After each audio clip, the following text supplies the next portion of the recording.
अस्सलाम वालेकुम, मैं हूं शाहजेब खानजादा। मुल्क में हुकूमत की तब्दीली का मरहला मुकम्मल हो गया है। जमहूरी हुकूमत रुखसत हो गई है और निगरां हुकूमत कायम हो गई है। अनवारुल हक काकड़ ने निगरां वज़ीर आज़म के ओहदे का हल्फ उठा लिया है और अब उनकी काबीना के हवाले से क़यासराइयाँ जारी हैं। शहबाज शरीफ 16 महीने वज़ीर आज़म रहने के बाद वज़ीर आज़म हाउस से रुखसत हो गए हैं और अब निगरां काबीना की तश्कील का मरहला सामने है। कौमी असम्बली तहलील होने से पहले ही निगरां वज़ीर आज़म के लिए मुख्तलिफ नाम गर्दिश कर रहे थे, लेकिन उनमें अनवारुल हक काकड़ का नाम कहीं नहीं था। मगर अपोजिशन लीडर राजा रियाज ने उनका नाम दिया और वज़ीर आज़म शहबाज शरीफ ने बगैर किसी बहस के मान लिया। जबकि हम अपने प्रोग्राम में साबिक वफाकी वज़रा के सामने ये सवाल उठाते रहे कि क्या ये हो सकता है कि निगरां वज़ीर आज़म का नाम राजा रियाज दें, नाम कहीं और से आए और शहबाज शरीफ उसे तस्लीम कर लें। कोई और नाम होगा तो क्या वो राजा रियाज साहब की तरफ से प्रपोज होगा और वज़ीर आज़म ने मान लेना, ऐसा होगा? बड़ी इंटरेस्टिंग बातें कर रहे हैं, तो मेरा ये हो सकता है, क्यों नहीं हो सकता है। मेरा गैस है कि डार्क हॉर्स जो है ना वो ना बन जाए, जिसका कोई नाम भी ना हो और वो एकदम आ जाए। नाम वज़ीर आज़म शहबाज शरीफ की तरफ से आ सकता है या राजा रियाज साहब की तरफ से आएगा और फिर आगे बढ़ जाएगा? ज्यादा देर नहीं लगेगी एक अच्छे और बेहतर नाम तक पहुंचने के लिए। फैसला वाकई आप लोगों के हाथ में है, क्योंकि अब तो मजाक ये होने लगा है कि राजा रियाज और शहबाज शरीफ साहब जब मिले होंगे तो वो एक दूसरे से पूछ रहे होंगे भाई किसका नाम है निगरां वज़ीर आज़म के लिए। उन दोनों को भी नहीं पता। यहाँ तक बात पहुँच गई है कि ना सीनियर रहनुमाओं को पता, ना इन दोनों को पता, कहीं और से नाम आना है और निगरां वज़ीर आज़म बन जाना है। ऐसी कोई बात नहीं है। स्पिरिट यही है कि जो नाम आए उसको इत्तफाक राय से पेश किया जाना चाहिए। और फिर यही हुआ और आज अनवारुल हक काकड़ निगरां वज़ीर आज़म बन गए हैं और शहबाज शरीफ रुखसत हो गए हैं। इसके अलावा सिंध और बलूचिस्तान असम्बलियाँ भी वक्त से पहले तहलील की जा चुकी हैं और वहाँ भी निगरां हुकूमतों के क़याम के लिए मुशावरत का अमल जारी है। निगरां वज़ीर आज़म के हल्फ उठाने के बाद अब निगरां वफाकी काबीना तश्कील दी जाएगी, जिसके लिए मुख्तलिफ नाम गर्दिश में है। रोज़नामा जंग में शाया होने वाली खबर के मुताबिक निगरां वज़ीर आज़म अनवारुल हक काकड़ ने अपनी काबीना की तश्कील के लिए मुशावरत शुरू कर दी है। ज़राए के मुताबिक मुख्तलिफ नामों पर गौर किया जा रहा है और हतमी फैसला निगरां वज़ीर आज़म जल्द करेंगे। ज़राए का कहना है कि जलील अब्बास जिलानी को वज़ारत ख़ारजा, डॉक्टर शुएब सडल वज़ारत दाखिला, एहसन बून को वज़ारत कानून, डॉक्टर हफीज़ शेख को वज़ारत ख़जाना और गौहर एजाज को वज़ारत सनद का कलमदान दिए जाने का इम्कान है। जुल्फ़िकार चीमा और सरफराज बुख्ती का नाम भी निगरां वज़रा के तौर पर लिया जा रहा है। इससे पहले ज़राए का कहना था कि सुल्तान अलाना निगरां वज़ीर ख़जाना हो सकते हैं। दूसरी तरफ यौम आज़ादी की मुनासबत से सदर मुमलिकत डॉक्टर आरिफ अलवी और army chief general Asim Munir के अहम पैगाम सामने आए हैं, बयानात सामने आए हैं। आज यौम आज़ादी की तकरीब से खिताब करते हुए सदर मुमलिकत डॉक्टर आरिफ अलवी ने कहा कि सियासतदान और स्टेक होल्डर्स दरगुजर का रास्ता अपनाएं। इंसाफ के लिए जरूरी है कि फरीकैन को सुना जाए, इंसाफ किया जाए। जिस मुल्क में इंसाफ कम हो जाएगा उस मुल्क के अंदर सारा निज़ाम तितर बितर होने का इम्कान है। लिहाजा इससे गुरेज करो। मैं आजकल के सियासतदानों से और स्टेक होल्डर से ये बात करना चाहता हूँ कि अफ़ और दरगुजर, फॉरगिवनेस को अपनाओ। मेरे नबी सल्लल्लाहु अलैहि वसल्लम ने आखिरी खुतबे में कहा कि मैं अपने कत्ल माफ़ करता हूँ। यहाँ तक कहा मुल्क की डिमांड है मेरे लोगों से और लीडरान से, वो ये है कि इकट्ठा हो जाओ। अभी वक्त नहीं गया, पाकिस्तान के लिए रास्ते खुले हैं। बजाय इसके कि मुनाफरत फैलाई जाए, इस दुनिया के अंदर मोहब्बतों को फ़रोग़ देना पड़ेगा। जबकि गुज़िश्ता रात पाकिस्तान मिलिट्री अकेडमी काकुल में आज़ादी परेड से खिताब करते हुए army chief general Asim Munir का कहना था कि कौम और फौज में दरार डालने की मज़मूम कोशिशें नाकाम होंगी। Attempts to drive a wedge between army and nation are reprehensible and will never succeed. फ़ौज पाकिस्तान और अवाम एक थे, एक हैं और एक रहेंगे। इस सूरत पर बात करेंगे। नून लीग के सीनियर रहनुमा ख्वाजा आसिफ साहब हमारे साथ मौजूद हैं। ख्वाजा साहब बहुत शुक्रिया हमें शो में ज्वाइन करने के लिए। ख्वाजा साहब आपने दो चीज़ों को रूल आउट नहीं किया था। एक तो आपने कहा था हो सकता है कि नाम राजा रियाज साहब की तरफ से आए और दूसरा आपने कहा था कि बहुत गैर मुतवक्के नाम भी हो सकता है और ऐसा ही हुआ। गैर मुतवक्के नाम था, ना इनका नाम लिया जा रहा था सब, मगर ये अलग अलग पेज इतना सेम पेज कैसे हो गया कि काकड़ साहब निगरां वज़ीर आज़म बन गए हैं? आप लोगों को क्या क्या यकीन है कि जो कुछ हो रहा है तहरीक इंसाफ के साथ वो आपके साथ नहीं होगा, केयर टेकर सेटअप बहुत प्रोलॉन्ग नहीं करेगा और इलेक्शन वक्त पर हो जाएंगे? किस किस चीज़ की यकीन दिया नहीं आपको? बिस्मिल्लाहिर्रहमानिर्रहीम। शाहजेब, मैंने आपका ये जो गुफ्तगू से पहले जो आपने तबसरा किया है मैंने वो सुना है, मोर और लेस सही है। पहले तो मैं बात करूंगा कि ये जो आपने कहा ना, मैंने आपको इंडिकेट किया था कि कोई अनएक्सपेक्टेड जो है नाम आ सकता है, और जब हमारी और पीपल्स पार्टी की डिस्कशन हुई थी नामों की तो उसमें ये स्ट्रेस किया गया था कि छोटे सूबे से नाम लिया जाए, और बलूचिस्तान के लिए इसलिए नाम तजवीज़ किया गया था कि जो है वो एक ऐसा सूबा है जिसमें खलफशार भी है इस वक्त, उसमें एक ऐसी सूरत हाल है जो अमन से उसको कम से कम जो है ना नहीं जोड़ा जा सकता। तो उसके लिए एक रिकग्निशन होगी वफाक की तरफ से कि उस सूबे का एक जो है नॉमिनी जो है वज़ीर आज़म जो है निगरान बने। मैं आपके साथ शेयर कर देता हूँ, हमारी डिस्कशन में जो है डॉक्टर मालिक साहब का नाम जो है ना तजवीज़ हुआ था। ये पीपल्स पार्टी की और PMLN की जो मीटिंग थी उसमें बलूचिस्तान से डॉक्टर मालिक का नाम जो है वो तजवीज़ हुआ था, और उनके नाम के ऊपर किसी को इख्तलाफ, किसी सिम्त से भी इख्तलाफ नहीं था। लेकिन क्योंकि वो मुंतखब वज़ीर आला भी रहे हुए हैं, इस वक्त भी एक पार्टी के वो लीडर हैं, तो शायद इस वजह से जो है ना, और उनसे मेरा ख्याल नहीं किसी ने भी बात नहीं की होगी, मैं आपके साथ शेयर कर रहा हूँ। तो ये शुरू से बलूचिस्तान से वज़ीर आज़म लेने का जो है ना वो इंदिया ज़रूर था और उस पर असर्ट किया जा रहा था, लेकिन आप लोगों ने, मीडिया ने जो है वो हमें सांस ही नहीं लेने दिया। ऐसे ऐसे नाम तजवीज़ किए जिनका दूर दूर तक जो है कोई पॉसिबिलिटी नहीं थी निगरान वज़ीर आज़म बनने की। किसी भी ऐसे शख्स का वज़ीर आज़म बनना, निगरान जो है जिसकी क्लियर कट जो है वो वाबस्तगी हो किसी पॉलिटिकल पार्टी के साथ, पॉलिटिकल पार्टी के साथ वो इस तरह अलाइंड हो कि पॉलिटिकल पार्टी और उसके दरमियान जो है कोई हवा भी ना गुजर सकती हो, तो उसका किस तरह पॉसिबल था। ये सारे नाम जो लिए जा रहे थे वो सब के सब किसी न किसी पॉलिटिकल पार्टी के साथ उनका रिश्ता था। मगर ख्वाजा साहब, काकड़ साहब भी एक पार्टी के साथ, चले पॉलिटिकल ना लगाएं, मगर एक पार्टी के साथ इतने ही क्लोज हैं कि हवा भी नहीं निकल सकती दरमियान से, फिर उनका नाम कैसे हो सकता था? ये तवक्को नहीं की जा रही थी आपसे और पीपल्स पार्टी से, आप लोगों की जमहूरियत के साथ और उसके कमिटमेंट के नारों के बाद? मैं आपसे एग्री करता हूँ, बाप पार्टी के रुकन हैं, उसके सेनेटर भी हैं, लेकिन उनकी जो मेरा ख्याल है कि सियासी जो सरगर्मियाँ हैं वो उस तरह प्रोनाउंस नहीं है जिस तरह बाकी दोस्तों जिनके नाम आ रहे थे और जिनको कहा जा रहा था कि वो रेस में हैं। मैंने पहले ही आपके प्रोग्राम में सबसे पहले कहा था कि ये बात दुरुस्त नहीं है, आपको अगर याद होगा, और at the cost of some displeasure also from some quarters मैंने ये कहा था कि पहले दिन ही इलेक्शन के ऊपर जो है वो सवालिया निशान लग जाएगा अगर कोई बड़ी प्रोनाउंस्ड लॉयल्टी वाला बंदा जो है उसको अगर निगरान वज़ीर आज़म बनाया जाए। तो ये मेरा ख्याल है कि काकड़ साहब की जो है लॉयल्टी, पॉलिटिकल लॉयल्टीज या पॉलिटिकली वो उतने डिफाइंड नहीं है जितने बाकी नाम। मगर ख्वाजा साहब, ये आपने बिल्कुल कहा था और इसहाक डार साहब के हवाले से कहा था और वो नहीं बने। काकड़ साहब की लॉयल्टी प्रोनाउंस्ड किसी सियासी जमात के साथ तो नहीं है, मगर बहुत प्रोनाउंस्ड ख्याल की जाती हैं इदारों के साथ। ये आप लोगों के लिए मसला नहीं है, इस पर सवाल उठ रहा है। नहीं, क्या प्रोनाउंस्ड किन के साथ उनकी हैं? एस्टैब्लिशमेंट के साथ बहुत प्रोनाउंस्ड ख्याल की जाती है, सियासी जमात के साथ प्रोनाउंस नहीं होंगे। नहीं, मेरा नहीं ख्याल कि कोई ऐसी बात है, लेकिन बलूचिस्तान में जो सियासत है जो इस वक्त पिछले कई सालों से, उसमें क्योंकि वहाँ पे एक खलफशार है, एक लो इंटेंसिटी जो है वहाँ पे एक दहशतगर्दी की जो है वो तहरीक जो है कई सालों से चल रही है, तो वहाँ पे एस्टेब्लिशमेंट का जो रोल है बाकी पाकिस्तान से बहुत ज़्यादा प्रोनाउंस्ड है। मैं इससे आपकी बात से इनकार नहीं कर रहा, और वहाँ पे जो अमन कायम है और जो भी वहाँ पे पिछले एक साल जो है सैलाब में भी अदरवाइज भी जो है हमारी अफवाज जो है वो बड़ा किरदार अदा कर रही हैं, उसमें डायरेक्टली कांटेक्ट में वहाँ के पॉलिटिशियंस जो है एस्टेब्लिशमेंट के साथ आते हैं, दिन रात आते हैं, रूटीन की एक बात है।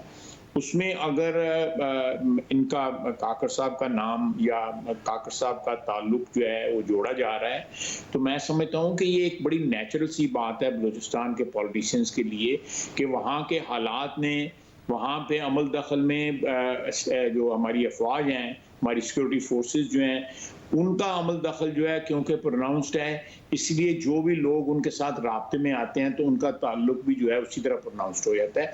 इससे ज़्यादा कोई सियासी उसका जो पहलू जो है मैं नहीं समझता कि कुछ सियासी पहलू है। खुद एक होता है कांटेक्ट में आना, जाहिर है जब प्रोनाउंस्ड है या आप दुरुस्त कह रहे हैं तो फिर कांटेक्ट में भी होते हैं सियासतदान इस्टेब्लिशमेंट के साथ, बट एक होता है कांटेक्ट में होना, एक होता है उस नैरेटिव को आगे बढ़ाना।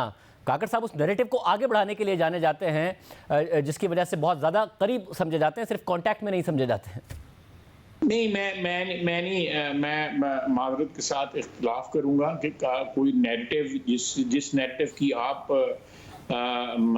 एक तरफ इशारा कर रहे हैं, उस नैरेटिव के मेरा नहीं ख्याल कि कोई उन्होंने कहीं भी किसी प्लेटफॉर्म के ऊपर जो है इस तरह सपोर्ट की हो जिस तरह आप कह रहे हैं। लेकिन मैं फिर आपको कहूँगा कि सियासत जो है, हमारी जो नेशनल सियासत जो है, अगर उसको बलूचिस्तान के हवाले से देखा जाए तो वहाँ के हालात इस किस्म के हैं जहाँ पे जो है कि आपके ताल्लुकात जो हैं एस्टेब्लिशमेंट के साथ जो है, आप देखें पार्टियाँ वहाँ पे बनी भी हैं, पार्टियाँ जो हैं उन्होंने फेडरल में और किरदार अदा किया है, प्रोविंस में कुछ और किरदार अदा किया है। उन किरदारों में जो है आपस में कॉन्ट्रडिक्शंस भी रही हैं। मैं तफसील में नहीं जाना चाहता, आप समझ रहे हैं मैं क्या बात कर रहा हूँ। तो इस किस्म की सूरत हाल है, लेकिन अगर आप समझते हैं कि इससे कोई इलेक्शन में जो है को प्रोलॉन्ग किया जाएगा या जो है निगरान हुकूमत जो है उसको कोई दबाम देने की कोशिश है, मैं नहीं समझता जो है। लेकिन एक पॉसिबिलिटी ज़रूर है कि ये हल्का बंदियों के हवाले से अगर थोड़ी बहुत डिले हो जाए जो कॉन्स्टिट्यूशन में अलाउड है, उसके अलावा कोई वायलेशन नहीं होगी। ये आप कह रहे वायलेशन नहीं होगी, यानी आप जो पहले एक्सपेक्ट कर रहे थे जनवरी फरवरी में इंतखाबात का, आप वही कर रहे हैं और इससे नवाज शरीफ साहब की वापसी पर भी कोई फर्क नहीं पड़ेगा? नहीं, मैं वही कर रहा हूँ, कोई फर्क नहीं पड़ेगा इससे सब। और एक पार्टी के लीडर तो जेल में है, मगर मैं शाहजेब एक बात में एक फिक्रा और ऐड कर दूं, जरा मैं थोड़ा क्लैरिटी कर दूं जो मैं कहने की कोशिश कर रहा हूँ, मुहतात कहने की कोशिश कर रहा हूँ। देखिए, एक पॉलिटिकल आदमी मियां शहबाज शरीफ ने 16 महीने हुक्मरानी की है, उसकी पॉलिटिकल लिमिटेशंस भी थी, बावजूद इस बात के कि उसने बड़ा खूबसूरती के साथ हैंडल की है पॉलिटिकल लिमिटेशंस जो है। ये चीज़ जो है, जो पॉलिटिकल लिमिटेशन जो सॉर्ट ऑफ मैं कोई लफ्ज़ नहीं मेरे जहन में आ रहा कि उन्होंने थोड़ा सा इनहिबिट किया हुआ था मियां शहबाज शरीफ को जो है, वो इनके लिए जो है वो चीज़ नहीं होगी। जो आप मेरी बात समझ रहे हैं, मैं जो कोलिशन में 13 पार्टियों के साथ चलाना जो है और उनकी मर्जी के मुताबिक जो है उनकी कंसेंसस से चलाना शहबाज शरीफ ने बड़ी अच्छी तरह चलाया है, बहुत अच्छी तरह चलाया है, इसमें कोई शक ही नहीं है। लेकिन ये इनको स्पेस ज्यादा मिलेगी अगर ये कोई चीज जो है निगरान जो भी इनकी लिमिटेशंस के विद इन द लिमिटेशंस जो करना चाहेंगे, उम्मीद करते हैं कि वो रुकावटें नहीं होंगी जो शहबाज शरीफ को रुकावटें। उम्मीद करते हैं कि जो टाइम की लिमिटेशन है उसको वो फॉलो करेंगे और आइन के मुताबिक इलेक्शन कराने की पूरी कोशिश करेंगे। मगर ख्वाजा साहब, ज़ाहिर ऐसी कानून साजियाँ अब आप करेंगे, पीपल्स पार्टी भी कह रही है कि जी ये नहीं होनी चाहिए थी जिस किस्म की कानून साजियाँ। एक सियासी जमात के लीडर जेल में हैं, आपके लीडर ने वापस आना है तो शायद थोड़े टाइम के लिए जेल में जाना है अगर उन्हें फौरी जमानत नहीं मिलती है, उन्हें रिलीफ मिल जाएगा या पता चले कि कुछ ऐसा हो जाए कि आप लोगों को लगे तो हमारे साथ भी गलत हो गया है, 2 जमातों के 2 लीडर जेल में ही हों और इलेक्शन की तरफ भी पता ना चल रहा हो कि हम जा रहे हैं या नहीं जा रहे? नहीं, मैं देखें, बाज लोग जो है बार बार पूछते हैं कि मियां साहब क्यों नहीं आ रहे। मेरा ख्याल है जो आप कह रहे हैं ये मेन वजह है कि हम इस किस्म का रिस्क जो है ना, जब तक वो जीरो पे ना आ जाए तब तक ये रिस्क नहीं लेंगे। ये बात बड़ी इसमें क्लैरिटी होनी चाहिए कानूनी तौर पे, आईनी तौर पे। देखें, अभी परसों जो उन्होंने फैसला एक महफूज रखा था और इंतजार कर रहे थे कि असेंबली जो है वो डिसॉल्व हो और उसके बाद डिक्लेयर करें वो फैसला जो है, वो मेरा अपना ख्याल है कि अगर देखा जाए तो उस फैसले का मियां नवाज शरीफ के ऊपर कोई असर, नेगेटिव असर कोई नहीं होता। मियां नवाज शरीफ की जो डिस्क्वालिफिकेशन है ऑलरेडी जो है 5 साल गुजर चुके हैं, वो खत्म हो चुकी है। ताहिया डिस्क्वालिफिकेशन है हमेशा के लिए खत्म हो चुकी हुई है। मगर साहब, आप एक खतरे का इजहार कर रहे थे, आपने हमारे शो में भी कहा था और आप दोबारा भी कह रहे हैं, वो जाहिर है अगले महीने मोहतरम चीफ जस्टिस की रिटायरमेंट का मामला है। मगर मैं कह रहा हूँ कि एक नया खतरा तो नहीं पैदा हो गया है कि वो रिटायर हो भी जाएं तो उसके बाद एक ऐसा सिस्टम आ गया है, कानून साजियाँ ऐसी हो गई है कि मियां साहब आए तो रिलीफ उन्हें भी ना मिल रहा हो, केयर टेकर सेटअप प्रोलॉन्ग चल रहा हो, आप लोग भी नरगे में आए हुए हों? नहीं, मेरा नहीं ख्याल। आई एम अल्हम्दुलिल्लाह आई एम प्रीटी कॉन्फिडेंट कि ऐसी कोई बात नहीं है। मियां नवाज शरीफ साहब आएंगे और जो आपने अभी बात की है वो हमारे ज़हन में ज़रूर है कि जो है अदलिया का जो रवैया रहा है मियां नवाज शरीफ के साथ जो है हम वो उसको ज़ीरो पे ला के तो जो है ना बिल्कुल जो कहते हैं लेवल प्लेइंग फील्ड जो है कि मियां नवाज शरीफ के ख़िलाफ़ कोई ऐसा ग्रज ना कोई कैरी कर रहा हो, कोई या मियां नवाज शरीफ के साथ जो है स्कोर सेटल करने की या किसी और का स्कोर जो है मियां नवाज शरीफ के साथ सेटल करने की कोशिश खुदा न खास्ता ना हो। हम उस किस्म के तमाम तर जो है मियां साहब के लिए जो है ख़तरात जो हैं अपनी तरफ से अपने तयन जो है कोशिश कर रहे हैं। बाकी जो अल्लाह को मंजूर, हम नहीं चाहते कि हमारे लीडर के साथ जितनी बेइंसाफ़ी हुई है हम दोबारा उनको एक्सपोज करें एक ऐसी सिचुएशन में कि उनके साथ जो है खुदा न खास्ता जिस तरह सुप्रीम कोर्ट ने फैसले उनके खिलाफ दिए थे आज से 6 साल कबल जो है उनकी कोई रिपीट जो है वो इस वक्त सुप्रीम कोर्ट जो है या अदलिया का कोई और आम या अदारा जो है वो उनके खिलाफ कोई इस किस्म की बात कर सकते। ख्वाजा साहब, एक और मामला, आज सदर साहब ने अपनी तकरीर में कहा कि सियासतदान और स्टेक होल्डर्स अफवाह दरगुजर का रास्ता अपनाएं, पाकिस्तान अपने लीडरों से तकाजा करता है कि इकट्ठे हो जाएं, नफरत के बजाय मोहब्बतों को फ़रोग़ देना पड़ेगा। ये एक अहम पैगाम है, जिस जमात से वो ताल्लुक़ रखते हैं उनके लीडर जेल में हैं। आप समझते हैं कि वाकई मुल्क को आगे बढ़ाने के लिए इस पैगाम को सुनने की ज़रूरत? मैं कमेंट करूँ इसके ऊपर प्लीज़। जब अलवी साहब जो है टीवी पे हमला करके आग लगा के वहां पे और पार्लियामेंट पे हमला करके प्राइम मिनिस्टर हाउस पे रिपोर्ट कर रहे थे टेलीफोन पे अपने लीडर के ऊपर और शाबाश ले रहे थे, उस वक्त क्या सोचा था उन्होंने? उनको कुछ शर्म करनी चाहिए, कोई हया करनी चाहिए ऐसी बात करते हुए। अपना माजी तो पहले सामने रखें, अपने माजी को जो है भूल के आप जो है लोगों को जो है वाज कर रहे हैं। ये लोग जो है इनकी दोगलापन जो है ये आपको सामने नजर नहीं आ रहा? 126 दिन जो है इन लोगों ने धरना दिया, जो है एम्बेसडर जो है चाइनीज एम्बेसडर गया इनके पास के धरना उठा दो कि प्रेसिडेंट शी ने आना है, इन्होंने इनकार, इन्होंने उस वक्त भी पाकिस्तान के खिलाफ जो है एक साजिश की और पाकिस्तान को दिवालिया करने की कोशिश की कि कोई मुल्क जो है पाकिस्तान की मदद ना करे। 126 दिन और अब क्या खंडरात छोड़ के गए हैं। इनको शर्म आनी चाहिए इस किस्म की गुफ्तगू करते हुए, अपना माजी तो सामने पहले रखें। साहब, क्योंकि उन्होंने कहा है कि मुल्क के लिए आगे बढ़े और अफवाह दरगुजर से काम लें, आप कह रहे इसकी गुंजाइश नहीं है? उन्होंने दरगुजर से काम लिया, इन्होंने सारी अदलिया जो है फसील की तरह जो है इमरान खान के इर्द गिर्द खड़ी होगी उसको प्रोटेक्ट करने के लिए। हमने कानून जो है कायदे सारे, मियां नवाज शरीफ को तो इन्होंने अपील का हक भी नहीं दिया था। आप बताएं, मियां नवाज शरीफ के पास अपील का हक था? उनकी डिस्क्वालिफिकेशन सुप्रीम कोर्ट से हुई और मगर इमरान खान के पास 2 अपील के हक हैं। अगर उसको सजा हुई है वो हाई कोर्ट में भी जा सकता है, सुप्रीम कोर्ट में भी जा सकते हैं। इसको मियां नवाज शरीफ के ऊपर इन्होंने तमाम जो है इंसाफ के दरवाजे बंद कर दिए और ये लोग इनमें इतनी हया, ये अभी भी इतनी जुर्रत है कि ये ऐसी बातें करते हैं। मगर ख्वाजा साहब, आगे बढ़ने के लिए कह रहे हैं कि इंसाफ के लिए दूसरे फरीक को सुनना लाजमी है। जिस मुल्क में इंसाफ ना हो वो तितर बितर हो जाएगा। हमने तो सब कुछ सुना, हमने तो पिछले 16 महीने में हर बात सुनी। जो इनकी गिरफ्तारी के ऊपर जो ड्रामे हुए उधर जमान पाक में सबने देखा, जो अदालतों में ड्रामे हुए सब देखा, जिस तरह अदलिया ने एक पार्शियल रोल जो है वो अदा किया सबने देखा। उसके बाद भी इनको गिला है। मुझे बताएं मियां नवाज शरीफ के साथ क्या हुआ? पाकिस्तान की 75 साल तारीख में भुट्टो के बाद अगर बेइंसाफी किसी के साथ हुई है, नवाज शरीफ के साथ हुई है। हम उसका अदाला चाहते हैं, मैं उसका एक वर्कर की हैसियत से उसका अदाला चाहता हूं। और ये बेशर्म लोग जो है इस किस्म की बातें करते हैं। बहुत शुक्रिया ख्वाजा साहब हमारे साथ मौजूद थे। गुफ्तगू आपने सुनी, होने क्या जा रहा है, अंदर का क्या मामला है, हामिद मीर साहब से पूछेंगे एक ब्रेक के बाद। क्या होने जा रहा है, जो हुआ है वो किस बुनियाद पर हुआ है। सीनियर साहब तजज़ियाकार हामिद मीर साहब हमारे साथ मौजूद। हामिद मीर साहब, बहुत शुक्रिया आपने शो में ज्वाइन करने के लिए। हामिद मीर साहब, सबसे बड़ा सवाल ये है, ज़ाहिर है जो तैनाती होनी थी हो गई, कि क्या इस बात की कम अज़ कम गारंटी है और यकीन वाक़अतन है PDM को कि इलेक्शन ज़्यादा से ज़्यादा जनवरी फरवरी में हो जाएंगे, या इस खदशे के बावजूद काकड़ साहब भी आ गए और फिर काबीना भी उन्हीं की मर्ज़ी की आने वाली? देखें, काकड़ साहब जो हैं ये PDM की मर्ज़ी से तो नहीं आए, उसकी वजह यह है कि जो मुस्लिम लीग नून की क़यादत है और पीपल्स पार्टी की क़यादत है, ये आपस में निगरान वज़ीर-ए-आज़म के लिए किसी नाम पर इत्तेफाक नहीं कर सके। जो नाम मीडिया में ज़ेर बहस थे उसमें से सिर्फ एक नाम ठीक था, बाकी सारे नाम गलत थे। तो जब इनका इत्तेफाक नहीं हुआ तो ज़ाहिरी बात है फिर अनवारुल्लाह काकड़ साहब का नाम आ गया। और अनवारुल्लाह काकड़ साहब जो हैं उनके बारे में एक आम तासुर ये है कि वो इस्टेब्लिशमेंट के बहुत करीब हैं।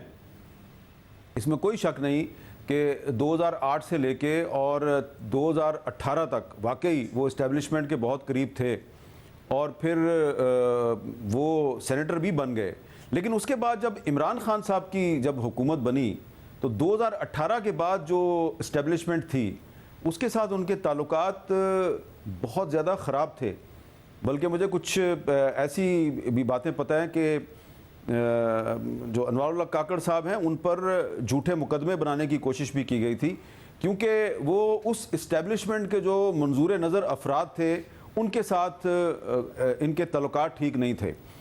तो इसमें इनको एडवांटेज ये मिला है कि वो जो एक इन पे बैड पैच आया था जब नैब ने इनके खिलाफ कुछ इंक्वायरियाँ भी शुरू की थी, उस बैड पैच के दौरान इन्होंने कोई ऐसा नहीं किया कि बगावत कर दी इस्टेब्लिशमेंट के ख़िलाफ़ या उनके ख़िलाफ़ खड़े हो गए। ये खामोश हो गए और ये BAP में थे और BAP में ये खामोशी से अपना वक्त गुजारते रहे, बाहर जाके सेमिनार्स में तकरीरें करते रहे। तो ये जो है ना, अगर पीपल्स पार्टी और मुस्लिम लीग नून जिस नाम पे आपस में झगड़ते रहे, अगर वो ना झगड़ते, थोड़ा सा स्पेस जो है वो पीपल्स पार्टी दे देती, थोड़ी सी स्पेस मुस्लिम लीग नून दे देती, शायद ये ना आते। लेकिन इनका जो आना है उसके बाद मैं नहीं समझता कि आने वाले वक्त में कोई इलेक्शन जो है वो टाइम पे हो जाएगा और पीपल्स पार्टी और मुस्लिम लीग नून ने जो कुछ उम्मीदें लगाई हुई थी निगरान सेटअप के बारे में, मुझे नहीं लगता कि वो उम्मीदें पूरी होंगी। मतलब और मगर अगर टाइम पर नहीं होंगे तो कितना प्रोलॉन्ग हो सकते हैं? जाहिर है दूसरी तरफ जैसे फाइज़ साहब सुप्रीम कोर्ट में चीफ जस्टिस होंगे, एक लीगल चैलेंज अलग होगा अगर टाइम आगे जाता है। आपके ख्याल में बहुत ज़्यादा लेट हो सकता है? जनवरी फरवरी की इनकी एक्सपेक्टेशन है, उस हवाले से कोई गारंटी इन्होंने ली है बहरहाल काकड़ साहब को प्राइम मिनिस्टर बनाने से पहले? देखिए, किसी ने किसी से गारंटी नहीं ली। ये जो बात है ना, इतनी अच्छी बात, ये आपके जहन में आ सकती है कि यार इलेक्शन जो है वो आइन की मुकर्ररा मुद्दत के अंदर होना चाहिए और इस पर कोई गारंटी भी मिलनी चाहिए। ये जो लोग पिछली हुकूमत में थे, यानी कि 2 दिन पहले तक जो लोग हुकूमत में थे, इतनी अच्छी बात वो नहीं सोच सकते, क्योंकि उनको तो आइन की परवाह कोई नहीं है। मैं प्राइवेट मीटिंग्स में पूछ पूछ के थक गया कि भाई ये 14 अगस्त 2023 को 50 साल पूरे हो जाएंगे पाकिस्तान के आइन के, आप अपनी आइंदा नस्ल को क्या मुंह दिखाएंगे अगर 90 दिन में इलेक्शन नहीं होगा? उनको परवाह ही नहीं है इस बात की, कोई उनका मसला ही नहीं है ये। तो ये तो आपका और मेरा मसला है, क्योंकि आप और मैं आम पाकिस्तानी हैं, हम आम पाकिस्तानियों के लिए बात करते हैं। ये तो एलीट क्लास की पाकिस्तानी लीडरशिप है और इनके अपने मसाइल हैं जो आम पाकिस्तानियों के मसाइल नहीं है। इन्होंने किसी से कोई गारंटी नहीं ली और इनको कोई परवाह नहीं है कि इलेक्शन 90 दिन में होता या नहीं होता। लेकिन मुझे लगता यह है कि कॉन्स्टिट्यूशन जो है उसको इतना ज़्यादा वायलेट करना मुमकिन नहीं होगा, इसलिए कि मार्च 2023 में एक तो चेयरमैन सेनेट की मुद्दत ख़त्म हो जाएगी, डिप्टी चेयरमैन सेनेट की मुद्दत ख़त्म हो जाएगी, आधे से ज़्यादा जो सेनेटर्स हैं उनका टेन्योर ख़त्म हो जाएगा। तो कौमी असम्बली पहले ही फारग है, आधी से ज़्यादा सेनेट भी खाली हो जाएगी, तो ये बड़ा मुश्किल हो जाएगा इनके लिए। और दूसरी तरफ मुझे लगता है कि एक जस्टिस काजी फायज़ वो भी चीफ जस्टिस होंगे और दूसरे आरिफ अलवी साहब जो हैं उनके बारे में आप जो कुछ भी कहें, लेकिन आरिफ अलवी साहब भी कोशिश करेंगे कि आइन को इतना वायलेट ना किया जाए कि पाकिस्तान का आइन एक मजाक बन जाए। तो मुझे नहीं लगता कि ये मार्च 2024 से आगे जाएंगे। अगर ये मार्च 2024 से आगे चले गए तो फिर ये निगरान हुकूमत और इसको जो लेके आए हैं उन पर पाकिस्तान की तारीख का एक बहुत बड़ा आइनी बहरान पैदा करने की जिम्मेदारी आयद हो जाएगी। और हबीब साहब, जो ये हुकूमत रही पिछले 16 माह में, ज़ाहिर है जो आप बात करें कि जमहूरी और आइन के मामलात, उससे तो हमें वाकई नज़र आया कि बाकायदा फासला ही इख्तियार करते नज़र आए वो लोग जो वोट को इज्जत दो की बात करते थे। जिस किस्म की कानून साजी करने की कोशिश की गई, तो ये जो कुछ करके जा रहे हैं, इसको आपको लगता है कि अगर ये सिस्टम प्रोलॉन्ग करता है तो सिर्फ तहरीक इंसाफ के क्योंकि इख्तलाफात इस वक्त हैं तो वही सफ़र कर रहे होंगे, या ये खुद भी सफ़र कर सकते हैं और इन्हें भी भुगतना पड़ सकता है सब कुछ? देखें, बहुत ही मुझे अफसोस होता था जब मैं ये पिछले 15-20 दिन जो गुजरे हैं तो मैं कौमी असम्बली या सेनेट की प्रेस गैलरी में बैठ के ऊपर से देख रहा होता था कि ये नीचे किस किस्म की लेजिस्लेशन हो रही है। तो मुझे तहरीक इंसाफ के दौरे हुकूमत के वाक़यात याद आते थे, जब ख़ुद साबिक वज़ीर आज़म साहब जो हैं वो ख़ुद इंटेलिजेंस एजेंसीज़ के बॉसेस को बुला के कहते थे कि मेरे से बजट पास नहीं हो रहा, ज़रा ये मेरे फ़लाँ MNA जो हैं ये मुझे तंग कर रहे हैं, ज़रा इनको ज़रा फिक्स करें, इनको कहें कि वोट दें, बजट पास नहीं करवा रहे। फिर या एक और MNA थे तहरीक इंसाफ के, उन्होंने ये बिल पेश किया था, ये जो बाद में इसने मुस्लिम लीग नून ने और पीपल्स पार्टी ने इत्तेहादियों के साथ मिलके उसको पास करवा दिया है। ये जो ऑफिशियल सीक्रेट एक्ट का में तरमीम का बिल है, तो उन्होंने भी इसी किस्म के एक बिल पेश किए थे प्राइवेट मेंबर के तौर पे। तो जो उसकी बहुत मुखालफत की, हमने भी की और सिविल सोसाइटी ने भी मुखालफत की, तो ये ज़रा तहरीक इंसाफ की हुकूमत डिफेंस पे चलेगी, उन्होंने वो बिल मंजूर नहीं किया। जो काम तहरीक इंसाफ नहीं कर सकी वो काम इन्होंने 16 माह के दौरान कर दिया। तो मुझे इनके अंदाज़े हुकूमत में, तर्ज़ हुक्मरानी में कोई ज़्यादा फ़र्क नज़र नहीं आया। तो मुझे लगता है कि आने वाले वक्त इन्होंने जो लेजिस्लेशन की है पिछले 3-4 महीने के दौरान, उस लेजिस्लेशन का निशाना तहरीक इंसाफ भी बनेगी, मुस्लिम लीग नून भी बनेगी, पीपल्स पार्टी भी बनेगी, JUI भी बनेगी, और आपको ज़्यादा लंबा इंतज़ार नहीं करना पड़ेगा। क्योंकि आज मैं जब ऐवान सदर में तकरीब हल्फ वफादारी हो रही थी निगरान वज़ीर आज़म की, तो वहाँ पे मैंने बहुत से चेहरे देखे जो 2 दिन पहले तक, 3 दिन पहले तक फेडरल मिनिस्टर थे, और अब वो कोशिश कर रहे थे कि किसी तरीके से उनका नाम निगरान काबीना में आ जाए। किसी की ख्वाहिश पूरी नहीं होगी, इनको इंक्वायरियाँ भुगतनी पड़ेगी। बहुत शुक्रिया, आप साहब की गुफ्तगू आपने सुनी। प्रोग्राम में ब्रेक शामिल करते हैं, एक और अहम मामला है, उसकी तफसीलात आपको ध्यान रखेंगे के बाद। आज 77वां यौम आज़ादी है। आप सबको यौम आज़ादी मुबारक हो। पूरे मुल्क में तकरीबात हो रही हैं। हर साल की तरह बानी पाकिस्तान कायद आज़म मोहम्मद अली जिन्ना के पैगाम पर अमल करने का अज़म दोहराया जा रहा है। मगर क्या इन 76 सालों में कायद आज़म के पैगामात और उनकी हिदायत पर अमल हुआ? क्या पाकिस्तान जिस मकसद और नारे के साथ बनाया गया वो हासिल हुआ, या फिर कायद आज़म का ख्वाब अभी तक अधूरा है और अल्लाह ना करे कि अधूरा ही रह जाए? कायद आज़म ने सिर्फ पाकिस्तान की आज़ादी की जंग नहीं लड़ी, बल्कि उन्होंने पाकिस्तान बनने से पहले और पाकिस्तान बनने के बाद वाज़े अल्फाज में बताया कि पाकिस्तान कैसे चलेगा या कौन सा निज़ाम चलेगा, पड़ोसी ममालिक से ताल्लुकात किस तरह के होंगे, हुकूमती निज़ाम क्या होगा, ब्यूरोक्रेसी का क्या किरदार होगा, अक़लियतों को क्या हुकूक हासिल होंगे। इन सब के बारे में कायद आज़म मोहम्मद अली जिन्ना ने वाज़े हिदायत दी। आज के दिन ये जायज़ा लेना ज़रूरी है कि कायद आज़म ने अक़लियतों के लिए क्या क्या हिदायत दी, क्योंकि पाकिस्तान में अक़लियतें गैर महफूज हैं, उन्हें वो आज़ादी हासिल नहीं है जो कायद आज़म चाहते थे, उन्हें वो आज़ादी हासिल नहीं है कि जिसका दर्स हज़रत मोहम्मद मुस्तफ़ा सल्लल्लाहु अलैहि वसल्लम ने दिया। 11 अगस्त 1947 को दस्तूर साज असेंबली से खिताब करते हुए कायद आज़म ने बता दिया कि पाकिस्तान में अक़लियतों को क्या हुकूक हासिल होंगे। कायद आज़म ने कहा कि पाकिस्तान में आप आज़ाद हैं, आप मुकम्मल आज़ाद हैं कि आप मंदिरों में जाएं, आपको पूरी आज़ादी है कि अपनी मस्जिदों का रुख करें, या पाकिस्तान की रियासत में जो भी आपकी इबादत गाहें हैं उनमें आज़ादी से जाएं। आपका कोई भी मजहब, ज़ात या मसलक हो सकता है, रियासत के उमूर का इससे कोई ताल्लुक नहीं है। इसके बाद आप देखेंगे कि कुछ अरसा गुजरने के बाद हिंदू हिंदू नहीं रहेंगे और मुसलमान मुसलमान नहीं रहेंगे। मैं ये बात मजहबी मायनों में नहीं कह रहा हूँ, क्योंकि ये तो हर फर्द के निजी अकीदों का मामला है, बल्कि रियासत के बाशिंदा होने की बिना पर सियासी मायनों में मैं ये बात कह रहा हूँ। कायद मोहम्मद अली जिन्ना ने सिर्फ ये हिदायत ही नहीं दी, बल्कि अमलन करके भी दिखाया। पाकिस्तान बनने के बाद जो पहली काबीना मोहम्मद अली जिन्ना ने खुद बनाई, उसमें भी अक़लियतों की नुमाइंदगी दी गई। पाकिस्तान की पहली काबीना के कांधों पर बड़ी जिम्मेदारी आई, मुल्क कैसे चलेगा उनके ज़िम्मे मुल्क के आइंदा के लाए अमल की तैयारी का काम भी आया। आइन साजी के लिए वज़ीर क़ानून की तकर्री की गई, उनका ताल्लुक भी अक़लियत से था। पाकिस्तान के पहले वज़ीर क़ानून जोगिंदर नाथ मंडल थे, जिनका ताल्लुक हिंदू बिरादरी से था। इसी तरह मुल्क की खारजा पॉलिसी क्या होगी, इस हवाले से वज़ीर ख़ारजा की तकर्री की गई। इसके लिए भी इंतखाब अक़लियत से किया गया। ये इंतखाब खुद कायद मोहम्मद अली जिन्ना ने किया, मगर क्या कायद ने जो सोचा, जो कहा और बाद में करके दिखाया, क्या आज हमारा पाकिस्तान वैसा पाकिस्तान है, या उनकी वफ़ात के बाद भी वैसे ही चलता रहा? कायद आज़म ने अक़लियतों के हवाले से बहुत वाज़ेह अंदाज में हिदायत जारी की, मगर कायद के पाकिस्तान में अक़लियतों का हाल किसी से ढका छुपा नहीं है। ऐसी सैकड़ों रिपोर्ट्स हैं और वाक़यात हैं जो ये बताते हैं कि पाकिस्तान में अक़लियतों के साथ सलूक मुनासिब नहीं होता, उन्हें आज़ादी नहीं है, वो खौफ में ज़िंदगी गुजारते हैं, उनकी इबादत गाहों को निशाना बनाया जाता है। इस हवाले से कायद आज़म की हिदायत तो हमने आपके सामने रखी, मगर हमारे प्यारे नबी हज़रत मोहम्मद मुस्तफ़ा सल्लल्लाहु अलैहि वसल्लम ने भी इस हवाले से वाज़ेह हिदायत दी। 628 ईस्वी को ईसाइयों का एक वफ़द मोहम्मद मुस्तफ़ा सल्लल्लाहु अलैहि वसल्लम से मिलने आया और पनाह देने की दरख्वास्त की। उनकी दरख्वास्त पर रहमतुल्लिल आलमीन सल्लल्लाहु अलैहि वसल्लम ने अक़लियतों के हुकूक़ के हवाले से एक ज़ाब्ते का ऐलान किया। ये ज़ाब्ते आज भी हमारे लिए मशअल राह है। वो सुनहरी अल्फाज जो हमारे नबी सल्लल्लाहु अलैहि वसल्लम ने कहे और हमें पाबंद किया कि हम इस ज़ाब्ते की पाबंदी करें, मगर क्या हम इस पर अमल कर रहे हैं? क्या मुस्लिम अक्सरियती मुल्क में अक़लियत और उनकी इबादत गाहें महफूज हैं? हमें अगर नबी मेहरबान सल्लल्लाहु अलैहि वसल्लम की हिदायत और क़ायद आज़म के पैगाम पर अमल करना है तो फिर अक़लियतों को उनके जायज़ हुकूक देना होंगे, मिसाल कायम करनी होगी। ये तो रियासत पाकिस्तान का नज़रिया है जिसे क़ायद आज़म ने वाज़े कर दिया था कि सबको आज़ादी होगी, ये रियासत की सोच होगी, मगर साथ ही क़ायद आज़म मोहम्मद अली जिन्ना ने यह भी बता दिया कि रियासत कैसे चलेगी। क़ायद आज़म मोहम्मद अली जिन्ना ने 21 मार्च 1948 को खिताब करते हुए कहा कि हुकूमत का काम अवाम की फलाह बहबूद के लिए काम करना है, मगर साथ ही क़ायद आज़म ने एक पैगाम इस्टेब्लिशमेंट के हवाले से भी दिया।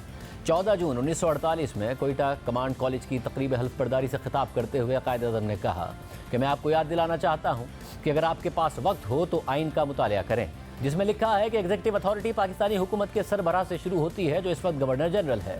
इसलिए आपके पास जो भी अहकामात आते हैं वो बिना एग्जीक्यूटिव अथॉरिटी के मंजूरी से नहीं आ सकते हैं और यही कानूनी तरीक़ाकार है। इससे पहले अगस्त 1947 में क़ायद आज़म मोहम्मद अली जिन्ना से जब फ़ौज के एक जूनियर अफसर ने अपने तहफ़्फ़ुज़ात का इजहार किया कि फ़ौज के आला ओहदों पर गैर मुल्की तैनात हैं, इन गैर मुल्की अफसरान के बजाय हमें मौका दिया जाए और मकामी अफसरान को आला ओहदों पर फाइज किया जाए, तो इस पर क़ायद आज़म ने गुस्से में जवाब दिया कि मत भूलें, फ़ौज अवाम की मुलाजिम है, मुल्क की पॉलिसी आप नहीं हम सिविलियंस बनाते हैं, हम चीज़ें तय करते हैं और आपका काम उन पर अमल दरामद करना है। पाकिस्तानी फ़ौज अवाम की फ़ौज है, फ़ौज उतना एग्जीक्यूटिव का हिस्सा नहीं जितना अवाम का हिस्सा है।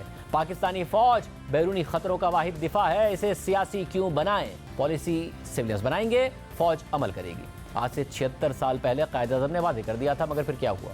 क़ायद आज़म की इन बातों पर किसी ने अमल नहीं किया। मुल्क में 4 मार्शल लॉ आए, जमहूरी हुकूमतों के तख्ते उल्टे गए और मार्शल लॉ के ज़रिए इस मुल्क में जमहूरी हुक्मरानों से ज़्यादा आमरों ने हुक्मरानी की और 76 साल से मुल्क में सिविल और अस्करी क़यादत में ताल्लुकात अभी तक मामूल पर नहीं आ सके हैं और आज भी जमहूरियत और जमहूरी हुकूमतों की बेबसी की बात होती है। आज 76 साल बाद एक बार फिर से क़ायद आज़म की बातों को सिर्फ याद करने की ज़रूरत नहीं है, बल्कि उस पर अमल करने की भी ज़रूरत है। इजाज़त दीजिए। अल्लाह हाफ़िज़।